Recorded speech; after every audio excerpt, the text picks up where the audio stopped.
ഞാൻ ഇന്ന് വന്നിട്ടുള്ളത് എല്ലാവരുടെ കിച്ചണിലും കോമൺ ആയിട്ടുള്ളതാണ് നമ്മൾ ചോറ് എന്ന് പറഞ്ഞ ഇൻഗ്രീഡിയൻറ്റ്.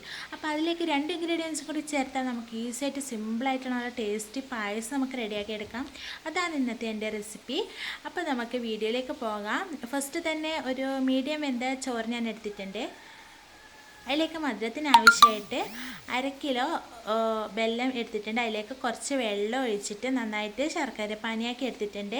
എന്നിട്ട് തീ ഓണാക്കിയിട്ട് ചെറിയ തീയിലിട്ടിട്ട് ചോറ് വെച്ചതിന് ശേഷം അതിലേക്ക് ആക്കി വെച്ച ശർക്കര പാനി കുറച്ച് കുറച്ചായിട്ട് ഒഴിച്ചു കൊടുക്കുക.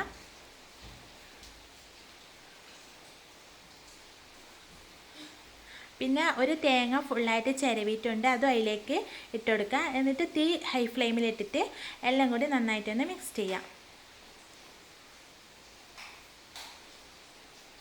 പിന്നെ അതിലേക്ക് 1/2 ടീസ്പൂൺ ഏലക്കാപ്പൊടിയും ഒരു പിഞ്ച് ഉപ്പും ഇട്ടിട്ട് എല്ലാം കൂടി ഒന്ന് മിക്സ് ചെയ്യുക. ആ വെള്ളം ഒന്ന് തിളച്ച് വരുന്ന സമയം മാത്രം മതി കേട്ടോ.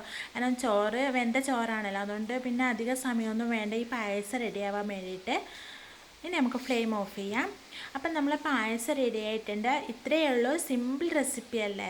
നല്ല ഈ മഴയത്ത് നല്ല ചൂട് പായസം കുടിച്ചിട്ടിരിക്കാൻ നല്ലൊരു ഫീലിംഗ് അല്ലേ. അപ്പം നിങ്ങൾ എന്തായാലും ഈ ഡിഷ് തീർച്ചയായിട്ടും ട്രൈ ചെയ്യുക. എന്നിട്ട് നിങ്ങളുടെ കമൻറ്റ് ബോക്സിൽ ആഡ് ചെയ്യുകയും വേണം. അപ്പം നെക്സ്റ്റ് വീഡിയോ ആയിട്ട് കാണുന്നത് വരേക്കും ഇൻഷാ അല്ലാഹ് ടേക്ക് കെയർ, ബൈ. അതുപോലെ എൻ്റെ ചാനൽ സബ്സ്ക്രൈബ് ചെയ്യുക, ലൈക്ക് ചെയ്യുക, ഷെയർ ചെയ്യുക, ബെൽ ബട്ടണും കൂടി ക്ലിക്ക് ചെയ്യുക.